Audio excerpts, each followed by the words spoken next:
Good morning. It's a beautiful morning in South Florida, but it was pretty darn chilly last night. In fact, last night might have been the coldest temperatures of the season. The forecast was for 36 degrees, and as soon as I woke up, which was really early, I took a look at the nowcast, and the current temperatures from that same website that forecasted 36 degree temperatures here had the low at, alternatively 40 and 41 degrees. So fortunately, very recently got this gizmo, which is really fun and also very useful. It's a thermometer gun.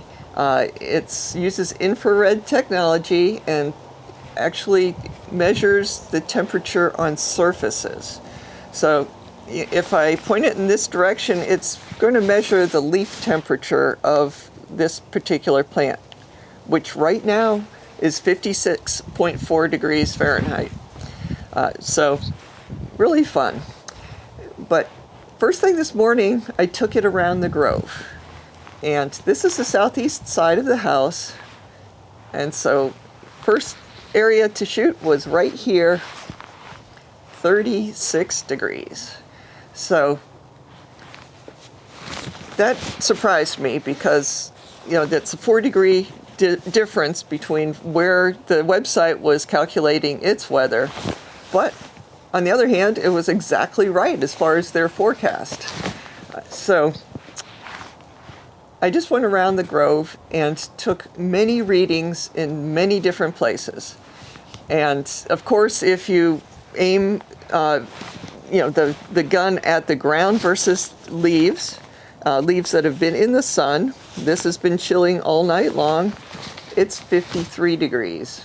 So there's a difference. You have to make sure you are aiming it at something important.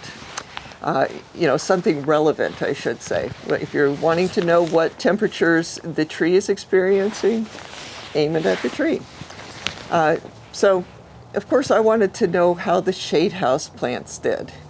And yes, they were watered along with everything else in the grove. Every container plant in the grove I watered late yesterday afternoon.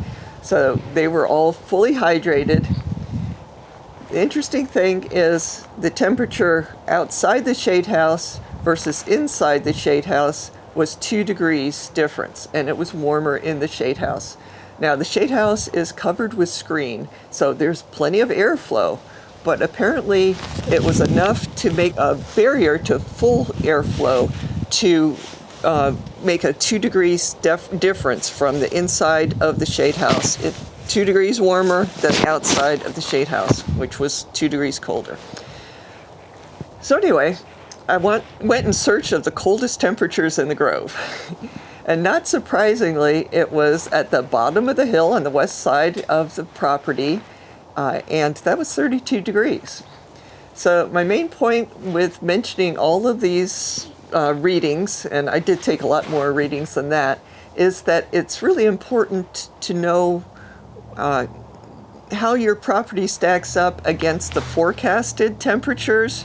Like we had this as 36 degrees, which was the actual forecasted low, even though it wasn't the low at that point. But at the place that they actually track the temperatures. But it's also important to figure out where your microclimates are. Usually the south side of the house is going to be the warmest because it's blocking the north wind, which is where the cold fronts come from in Florida. And then you'll have protected areas because of concrete walls or trees, that kind of thing. Those will be a little bit different from out in the open.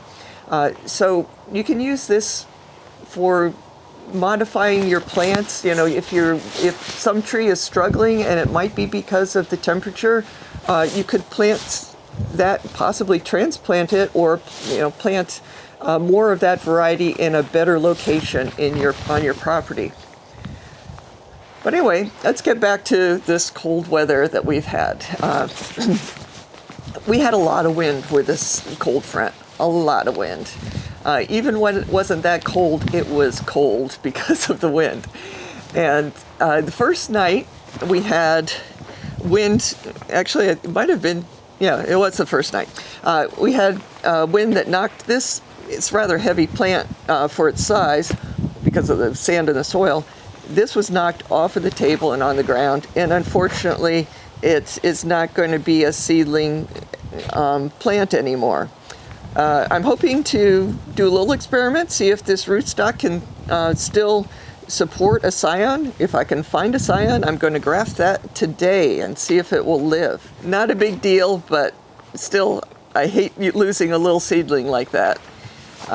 And another thing that happened, this was the first day when we had not very cold temperatures, but a lot of wind.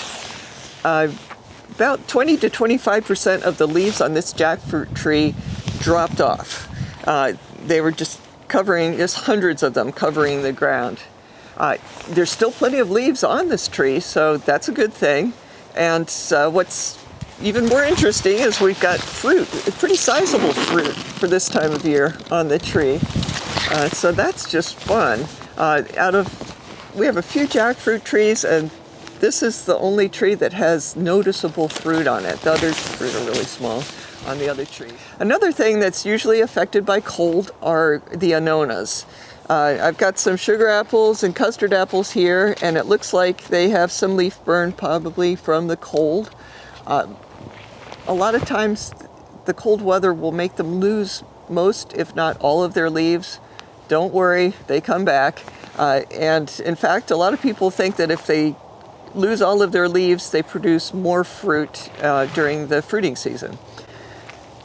Another thing that is very sensitive to cold is turmeric.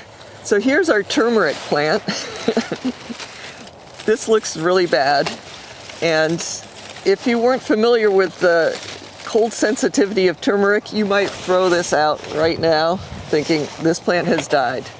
It's really not a problem. It will have beautiful growth once the temperatures warm up. It's just ultra sensitive to cold.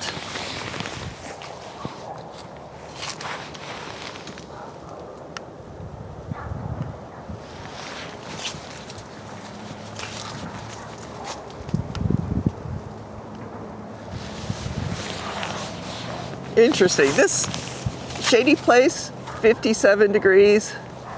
This place in the sun, same tree, 68 degrees. Really interesting.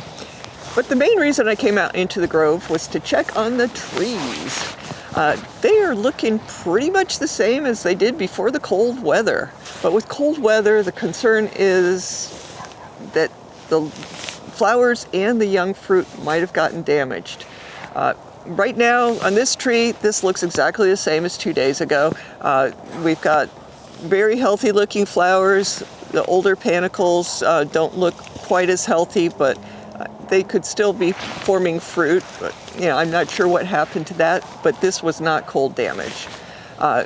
It's looking good, and of course, the best thing about the cold weather is that it could trigger a very strong bloom in the trees that haven't bloomed much yet or haven't bloomed at all yet. Wherever you are, I hope you haven't gotten much damage from the cold weather, and hopefully you'll get a really good mango season because of this.